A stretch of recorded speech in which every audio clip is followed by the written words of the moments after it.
The National Electrical Code, specifically Section 338.10 BOEN, mandates that service entrance conductors installed outside of buildings must be installed as service entrance riser or SER cable.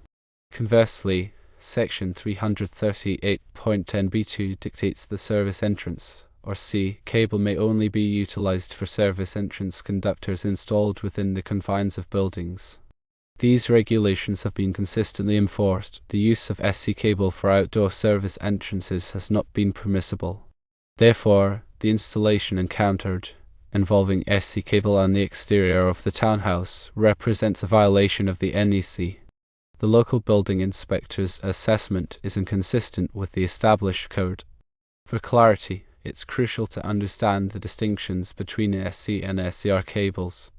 SC cable typically features a moisture-resistant covering and is designed for interior use, where it's shielded from direct exposure to the elements. In contrast, SCR cable is engineered to withstand the rigors of outdoor environments, possessing enhanced resistance to moisture, sunlight, and physical damage. Given the safety implications associated with using inappropriate cabling for service entrances, it is vital to rectify the situation promptly. The homeowner should engage a qualified electrical contractor to replace the existing SC cable with SCR cable, ensuring compliance with the NEC and mitigating potential hazards. Here's a more in-depth look at the specific NEC sections and considerations. Section 338.10 addresses uses permitted for both SC and SCR cables, and it's broken down into parts A and B, with B being most relevant here as it pertains to service entrance conductors. Within 338.10b, the code is further divided. Firstly, 338.10 BOEN explicitly states the requirement for SCR cable for outdoor service entrances. Secondly, 338.10b2 clarifies the permissible use of SC cable within buildings. Understanding these subsections is crucial for accurate interpretation and application of the code. When inspecting electrical installations, it's essential to verify the cable type against its intended use and location. The outer jacket of the cable is typically marked with its designation C or SER, along with other pertinent information such as voltage rating and conductor size.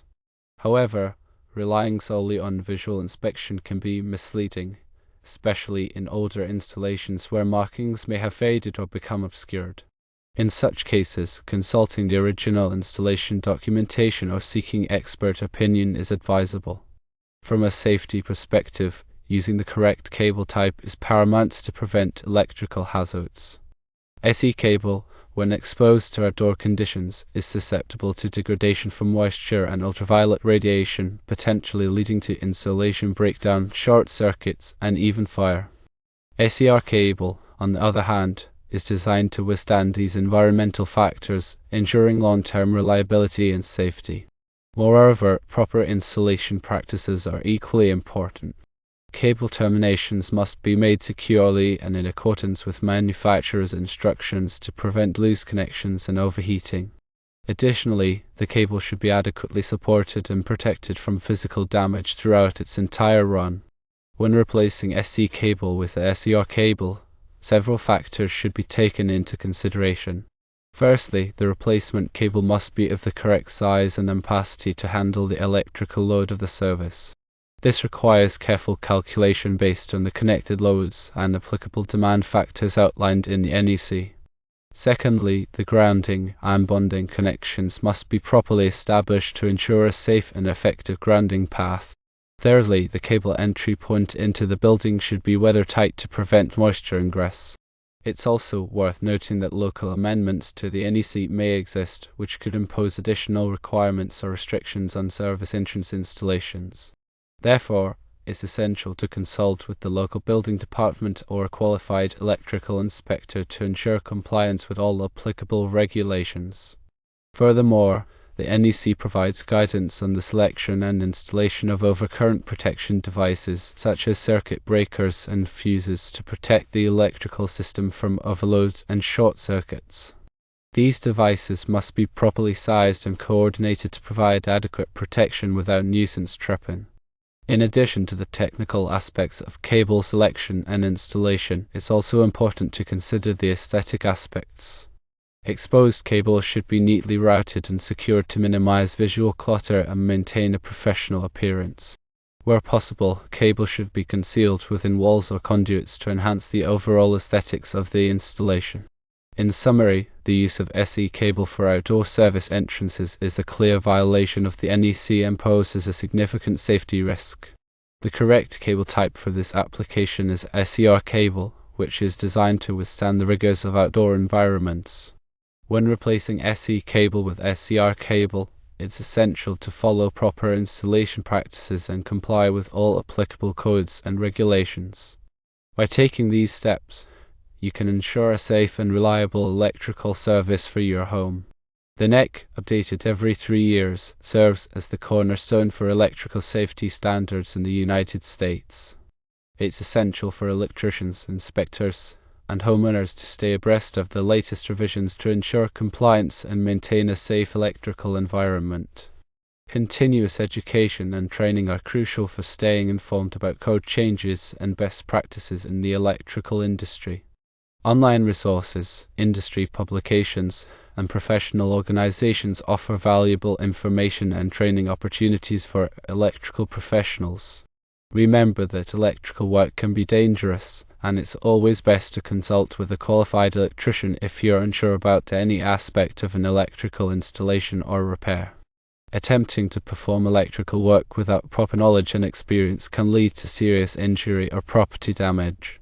Let's delve deeper into the specific requirements outlined in NEC Section 338.10b and how they apply to service entrance installations.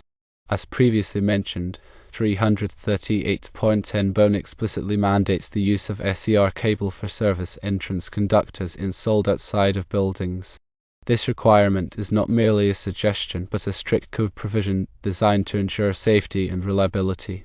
The rationale behind this requirement is rooted in the superior weather resistance and durability of SER cable compared to SE cable. Outdoor service entrance conductors are constantly exposed to the elements, including rain, snow, sunlight, and temperature fluctuations.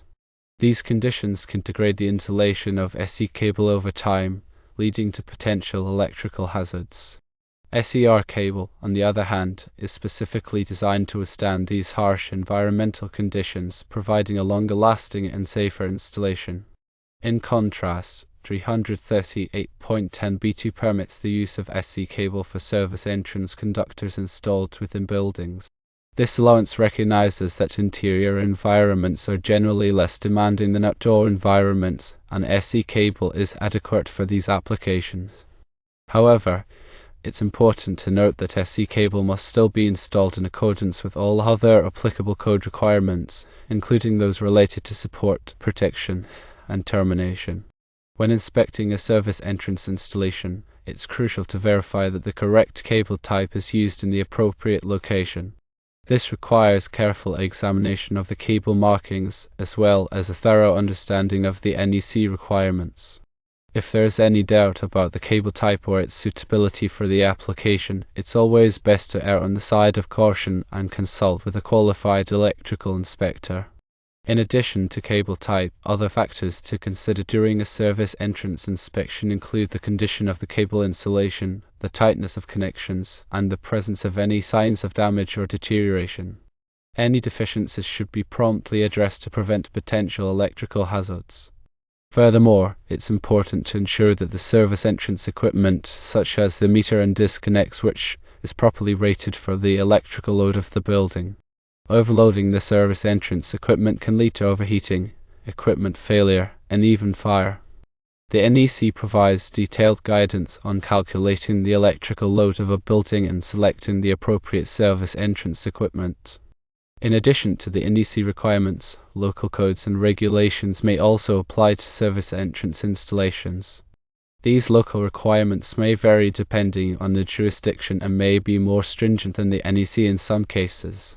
Therefore, it's essential to consult with the local building department to ensure compliance with all applicable codes and regulations. When replacing or upgrading a service entrance, it's important to consider the long-term needs of the building. As electrical loads increase over time, it may be necessary to upgrade the service entrance equipment to accommodate the additional demand. This may involve replacing the service entrance cable, meter, disconnect switch, and panel board with larger capacity components. It's also important to consider the potential for future electrical loads when planning a service entrance upgrade. Installing a service entrance with sufficient capacity for future growth can save time and money in the long run. In summary, the use of SCR cable for our door service entrances is a critical safety requirement of the NEC. Understanding the specific requirements of Section 338.10b and complying with all applicable codes and regulations is essential for ensuring a safe and reliable electrical service. Regular inspections and maintenance of service entrance equipment are also important for preventing potential electrical hazards. Here's a breakdown of how to properly identify SC and SCR cables and the potential consequences of misidentification or improper installation. Firstly, visual identification is key. IC cable typically has a grey outer jacket and may have markings indicating its type, such as SC or service entrance cable. SCR cable, while also often grey, is more likely to have additional markings indicating its resistance to sunlight and moisture, such as SCR or service entrance riser cable, sunlight resistant. However, color alone is not a reliable indicator, as some manufacturers may use different color schemes. Always rely on the printed markings on the cable jacket. Secondly, construction differences exist. While both SC and SCR cables contain insulated conductors and a grounding conductor, SCR cable often has an additional layer of protection, such as a moisture barrier or a more robust outer jacket to withstand outdoor conditions. Examining the cable's cross-section can reveal these subtle differences. Thirdly, code compliance is paramount. As previously emphasized, NEC 338.10b clearly dictates the appropriate use of each cable type. Using SC cable outdoors violates this code and creates a hazardous situation. Misidentification or intentional substitution of SC cable for SCR cable can lead to several serious consequences. Firstly, premature cable failure is a major concern. SC cable, when exposed to sunlight, rain, and temperature extremes, will degrade much faster than SCR cable. The insulation can crack, leading to short circuits, ground faults, and even electrical fires. Secondly, increased risk of electrical shock exists. Damaged insulation exposes live conductors, creating a shock hazard for anyone who comes into contact with the cable or nearby grounded objects. Thirdly, code violations and penalties can be incurred. Installing SC cable outdoors will likely result in failed inspections, fines, and the need for costly rework. Fourthly, insurance complications may arise. If an electrical fire or injury occurs due to the improper use of SC cable, insurance companies may deny coverage, leaving the homeowner or building owner financially responsible. To prevent these consequences, follow these best practices. Firstly, always verify the cable type before installation. Carefully inspect the cable jacket for markings and compare them to the NEC requirements. Secondly, consult with a qualified electrician. If you're unsure about the correct cable type or installation procedures, seek expert advice. Thirdly, use the correct tools and techniques. Ensure that the cable is properly supported, protected, and terminated to prevent damage and ensure a reliable connection. Fourthly, document the installation. Keep records of the cable type, installation date, and any inspections performed. This documentation can be helpful for future maintenance and troubleshooting. In addition to these practical considerations, it's important to understand the underlying principles of electrical safety and the reasons why the NEC mandates specific cable types for different applications. The NEC is not just a set of arbitrary rules, but a comprehensive set of guidelines designed to protect people and property from electrical hazards. By understanding the reasoning behind these guidelines, electricians and homeowners can make informed decisions and ensure a safe and reliable electrical system. Furthermore, technological advancements in cable manufacturing have led to the development of new and improved cable types that offer enhanced performance and safety features. Staying abreast of these advancements can help electricians choose the best cable for each application and ensure compliance with the latest code requirements. In conclusion, the proper identification and installation of SC and SCR cables are critical for electrical safety and code compliance. By understanding the differences between these cable types and following best practices for installation, electricians and homeowners can prevent potential hazards and ensure a reliable electrical system. Remember, when in doubt, consult with a qualified electrician to ensure a safe and code-compliant installation. Let's further expand on the potential hazards associated with using SC cable in outdoor applications and explore preventative measures beyond simply using SCR cable. One significant hazard is the increased risk of water intrusion. SC cable is not designed to withstand prolonged exposure to moisture, and its insulation can degrade over time, allowing water to seep into the cable. This can lead to corrosion of the conductors, short circuits, and ground faults. Even if the cable is initially installed in a watertight manner, the effects of thermal expansion and contraction can create cracks and openings in the insulation, allowing water to enter. Another hazard is the increased risk of damage from sunlight. Ultraviolet radiation from the sun can degrade the outer jacket of SC cable, making it brittle and prone to cracking. This exposes the conductors to the elements and increases the risk of electrical shock. Furthermore, physical damage is a concern. Outdoor cables are more likely to be exposed to physical damage from tree limbs, animals, and accidental impacts. SC cable is not as robust as SCR cable and is more susceptible to damage from these sources. To mitigate these hazards, several preventative measures can be taken in addition to using SCR cable. Firstly, proper installation techniques are essential. Ensure that the cable is properly supported and protected from physical damage. Use appropriate fittings and connectors to create watertight seals at all cable terminations. Secondly, regular inspections should be conducted. Periodically inspect the cable for signs of damage, such as cracks, cuts, or abrasions. Replace any damaged cable immediately. Thirdly, protective measures can be implemented. Consider using conduit or other protective coverings to shield the cable from sunlight, moisture, and physical damage. Fourthly, grounding and bonding are critical. Ensure that the cable is properly grounded and bonded to prevent electrical shock hazards. In addition to these preventative measures, it's important to be aware of the potential warning signs of a failing SC cable installation. These signs may include flickering lights, tripped circuit breakers, and unexplained electrical shocks. If you notice any of these warning signs, contact a qualified electrician immediately. Furthermore, it's important to educate homeowners about the risks of using SC cable outdoors and the importance of proper electrical safety practices. Provide them with information on how to identify potential hazards and what to do if they suspect a problem. In addition to the technical aspects of cable selection and installation, it's important to consider the economic implications of using the wrong cable type. While SC cable may be cheaper than SCR cable, the long-term cost of using SC cable outdoors can be much higher. These costs may include the cost of replacing the cable, the cost of repairing damage caused by electrical failures, and the cost of increased insurance premiums. Therefore, it's important to weigh the upfront cost savings of using SC cable against the potential long-term costs and risks. In conclusion, using SC cable outdoors is a hazardous practice that can lead to a variety of problems, including water intrusion, damage from sunlight, physical damage, and electrical shock. By using SCR cable and implementing preventative measures, these hazards can be significantly reduced. Regular inspections, proper maintenance, and homeowner education are also essential for ensuring a safe and reliable electrical system.